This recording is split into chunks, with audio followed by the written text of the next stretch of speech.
name is Dr. Elisa Bickers, and I am the principal organist at Village Presbyterian Church in Kansas City, right outside of Kansas City, Kansas. Today I'm just going to share a couple of my favorite tools that are in my hymn playing toolbox. These are some skills that I have developed over a long career and continue to develop with the goal of enlivening our congregational singing and making our beloved hymns reach new heights of inspiration and creativity.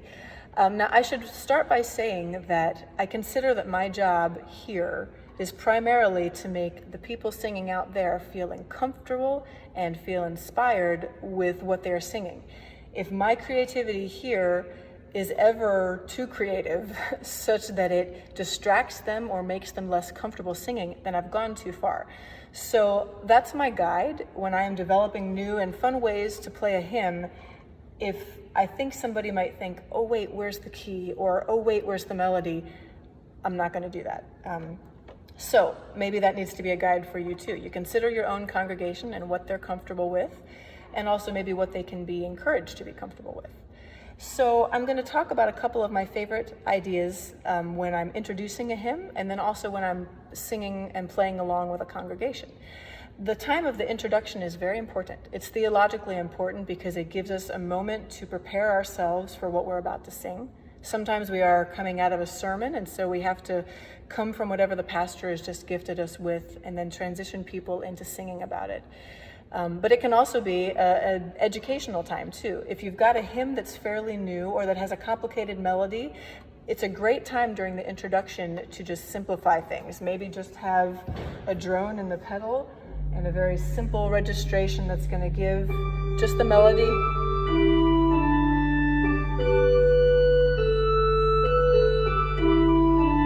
Ignore all the other parts written in the hymnal, just play the melody over a pedal note, and that's going to be a gift to your congregation to hear, oh, this is the melody, get that in their ear before then they have to even add words to a melody.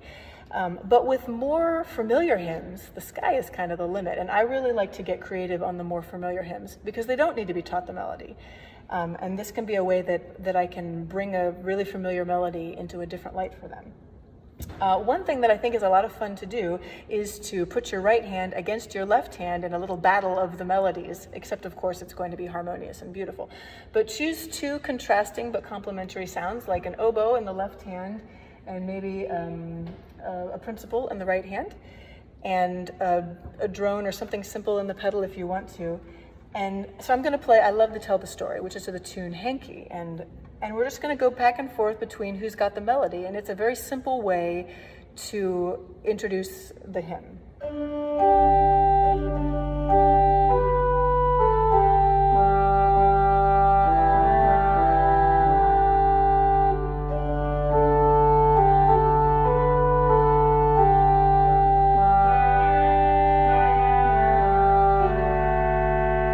And then maybe break out of it.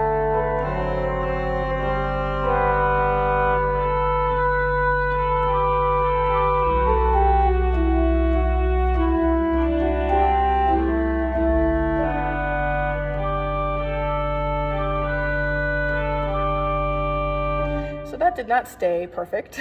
It rarely does. But it started out with a really simple back and forth, and then the left hand harmonized with the right hand, and it got a little bit weird because I lost my focus, and then I brought it back. This is okay. But it's a fun thing to do with familiar tunes, and it also is nice because the organ's got so many sounds, and we can use them that way. Another thing that's kind of similar to that is to pit the hands together in a canon. This works especially well with hymns that are in 3/4. It does not work with all hymns, so make sure that you practice this through.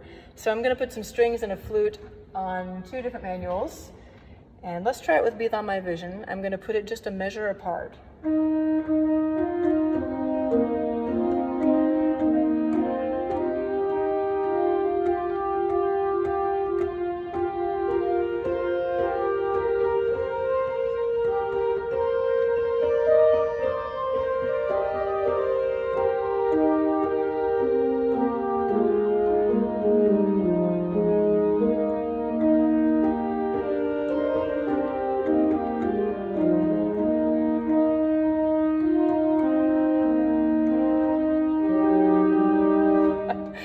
great ending.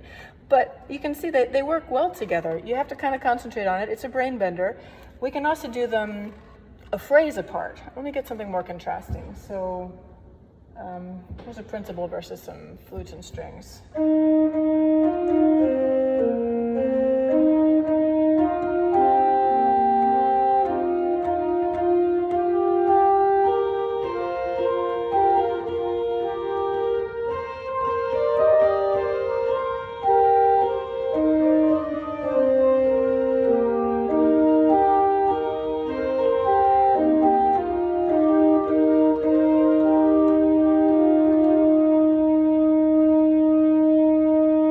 Kind of works. Just like with the other one, don't be concerned if it's not a perfect canon throughout. First off, the tunes won't always support that. And second of all, there's different ways to be creative. And sometimes with a really familiar hymn, you can change the melody a little bit if you need to, or if your concentration leads you that way. But doing a canon can kind of be a fun thing to do. And maybe more contrasting voices would make more sense than what I just did. Let's see. Oh, this is a fun one. With hymns that have got early American or Irish or Scottish origins, I have so much fun making them into bagpipe hymns. I know bagpipes are not American or Irish, however, the sound works. And on this organ here, to make a bagpipe, I combine my 8-foot trumpet and the mounted cornet, and then maybe throw in a principal mutation. That sounds bagpipey, doesn't it? Now, another thing about bagpipes, real bagpipes, they cannot repeat a note. It's this constant air being pushed in through that bladder. It's always legato, so they can't repeat a note. And so what they do is put a grace note in. That's why you'll hear, well,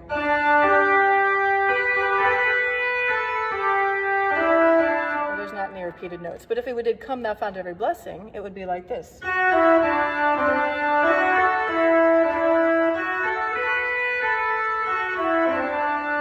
So putting in those little grace notes, which will also give it kind of a Highland feel, which is just kind of fun, will make it slightly more authentically bagpipey.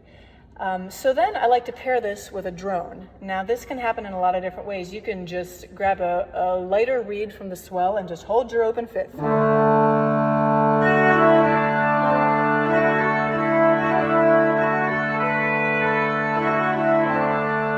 Or you can give that drone some rhythm.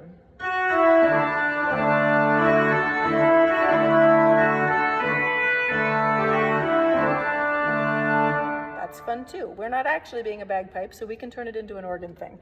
I like to do the drone and the pedal myself. I put a little reed in there and some principal action, and start this way.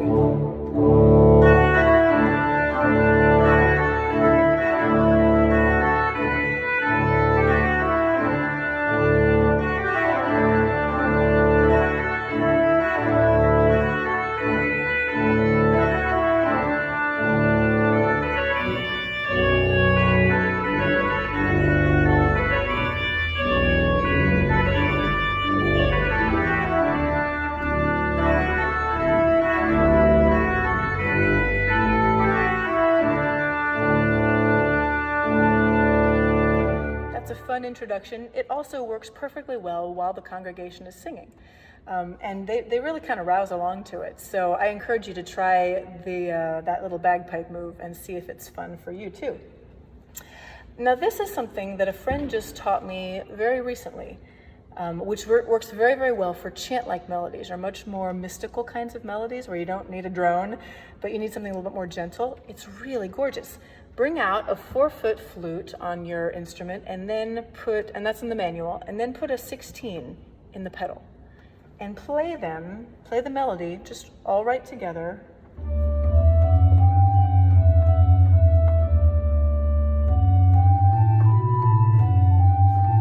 Isn't that a beautiful parallelism? It's simple, it's open, and it's just a very inspiring sound.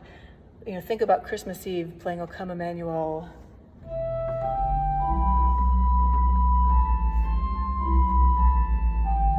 And those two things are, 3 octaves apart. This beautiful kind of gives that Gregorian feel to it. You could also put just a single tonic drone maybe in your left hand. So I'm going to grab a light flute Just start there.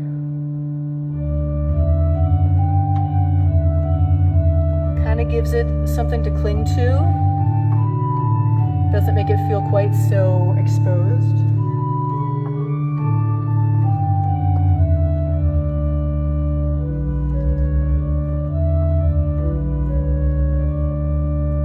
And then you can take it one step further, I find. Let's put a flute on the grate, and now I'm going to put the 2 2/3 on the swell. I'm going to play this same melody an octave down on the swell. So I'm on the tenor D, and then I'm on the middle D here on the grate. And let me give myself a little drone in the pedal. Now listen.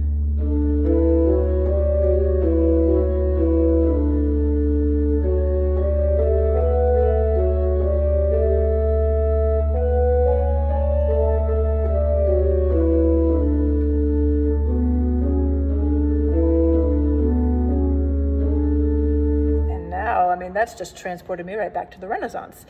It is nice, I think, if you're going to use a mutation, to give some kind of a drone on a tonic, because the mutation, depending on the room, depending on the organ, can skew our sense of what key are we in. And we want that to just be a decoration, right? Not the cupcake, but instead maybe the frosting there, right? So starting with the drone lets people's ear find the key as they're doing this. I don't know that I would be brave enough to necessarily do this with a congregation singing, because I think that maybe that mutation might throw people off. But as an introduction, how cool. And it kind of sets the stage in a very starry, mystical manner. So I really like doing that when the hymn calls for it.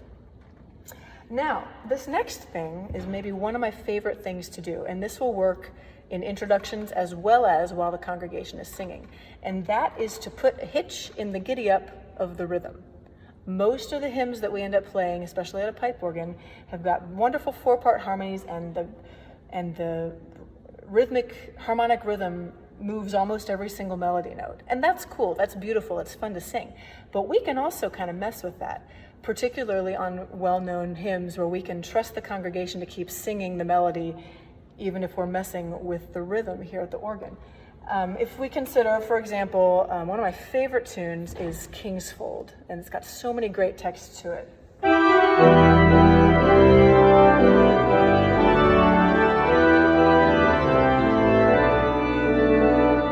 that's the melody. Every melody note's got a different harmony with it. Well, what if we don't play every single harmony?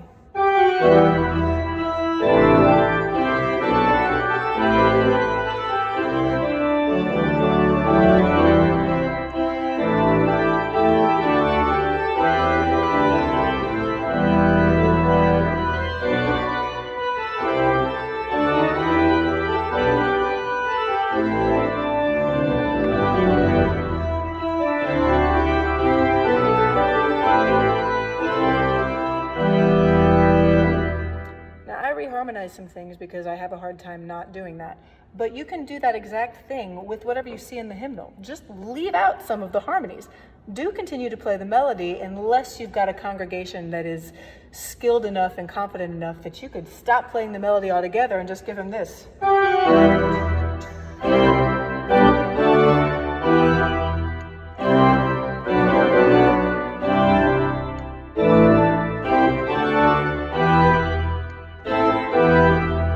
Cool. It sounds weird on its own, but I know you could hear that melody even when I left it out.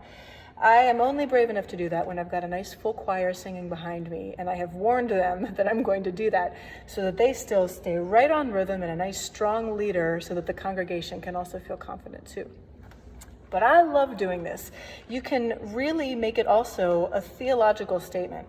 There are lots of hymn texts coming out now about getting out of our comfort zone, about going out into the mission field, breaking down walls and making better rules for the world, And sometimes we can accompany those texts with something that kind of makes us a little bit uncomfortable, like, oh, she's putting the beat on 2 and 4. Who would do that? It's crazy. But it serves the text so well and can help the words make even more sense when people are singing along, when the organist is painting that text so accurately. So I encourage you to find verses where that makes sense to do that, because it can be a really powerful tool. Another hymn that I love to do this on is Immortal, Invisible, God Only Wise, which is Saint Denis. And that's already a weird hymn. It's in 3, but sometimes the emphasis lies on the wrong syllable with the words. And so there's a lot of possibility to do this rhythmic thing where we just leave out some things.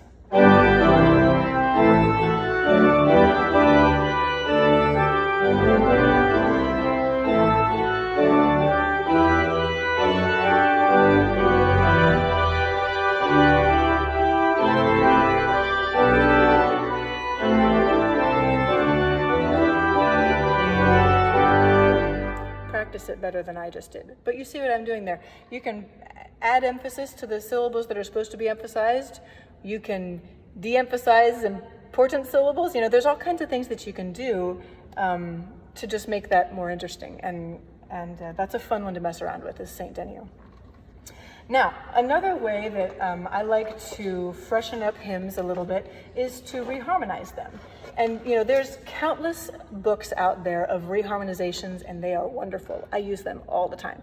But it's a great practice to do your own. And it's good for keeping the old brain awake even during the COVID, right?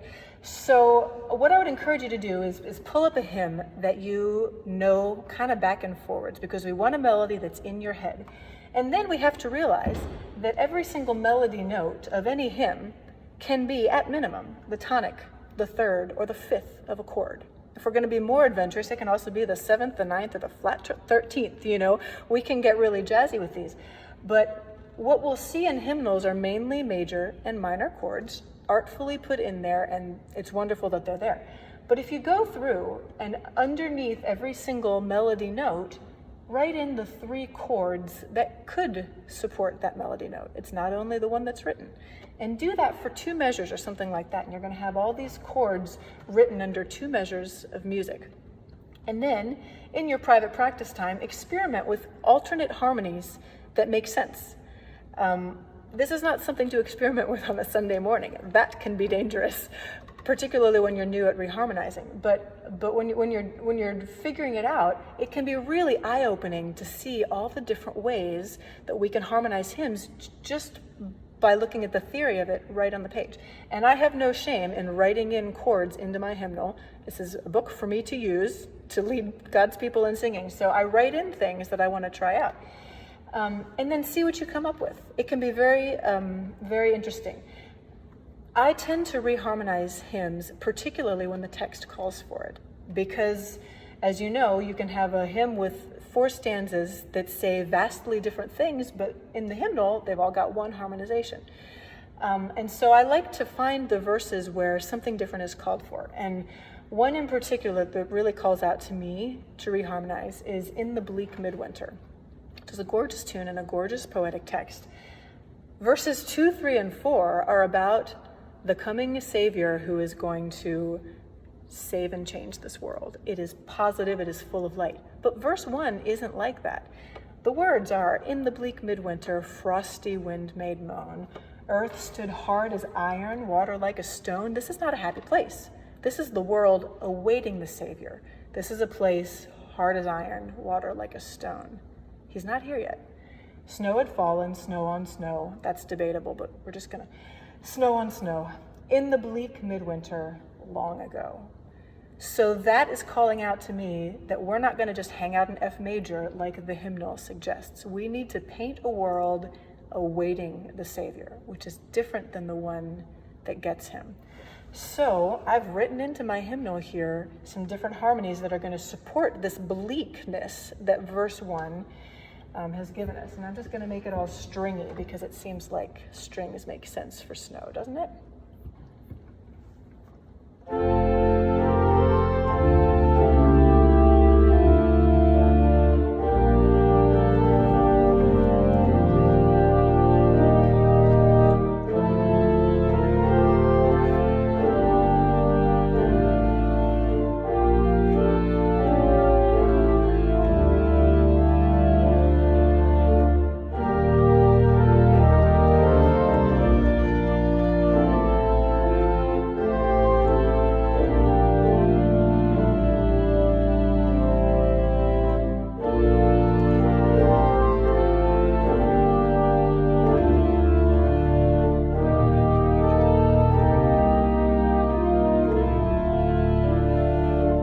that's the world awaiting a Savior. Not there yet. And then imagine how beautiful if you're ending on this D minor, and now we're going to start the next verse. Our God, heaven cannot hold him. Then we get to the more positive harmonies because we're talking about getting this little baby to come down and change the world. So do that. Find the words that need you to reharmonize it, to make the words make more sense, particularly if this is a hymn that people have been singing their whole lives that can tend to make us complacent as singers. Well, let's reawaken the text and then set up verses 2, 3, and 4 even better, because we've come from the bleak midwinter harmonically and then are going to go to the major, more positive keys of the Savior coming to us. Another one that is fun to reharmonize is For the Beauty of the Earth, Deeks. In our hymnal, there are 6 verses to this, and if you think I'm going to play them all to the same harmony, well, you are tripping. In particular, verse 3 is begging for it. Listen to these words. For the joy of ear and eye, for the heart and mind's delight, for the mystic harmony linking sense and sound to sight. He calls for it. He said mystic harmony. I'm going to give him mystic harmony. So get out your pencils, figure out some ways that we can take this out of being just a bunch of G and D chords, which are beautiful, and make them a little bit different. Here's how I like to do verse 3.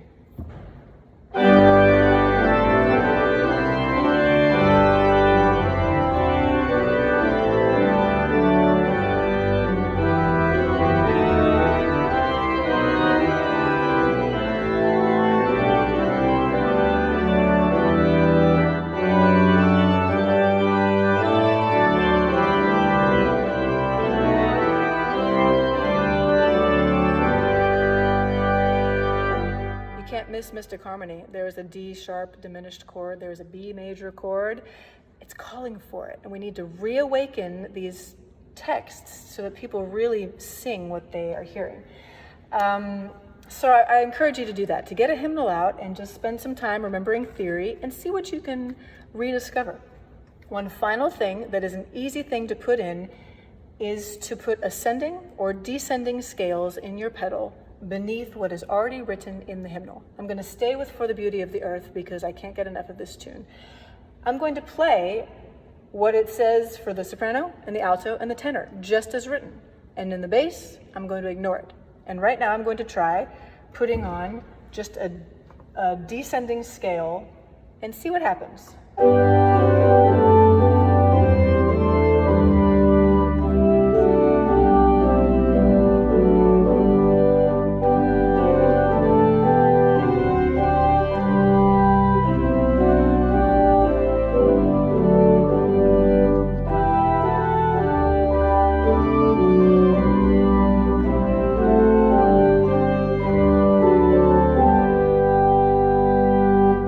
A little bit of brain power, but it's worth it because it seems to slow the harmonic rhythm of the hymn, which typically is that every single quarter note has a new harmony.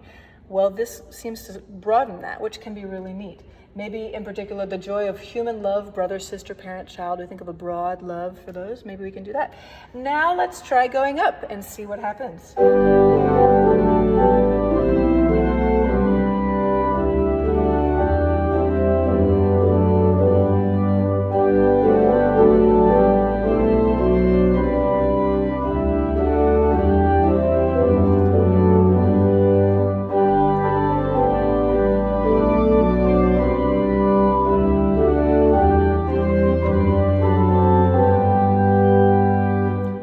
Crunchy in some parts, but it doesn't bother me. So that's another thing to kind of mess around with. You can do that on almost any hymn, almost any single one you want to, and it just gives a broadness to it, and it also is kind of a neat, kind of a bell peal going down the scale.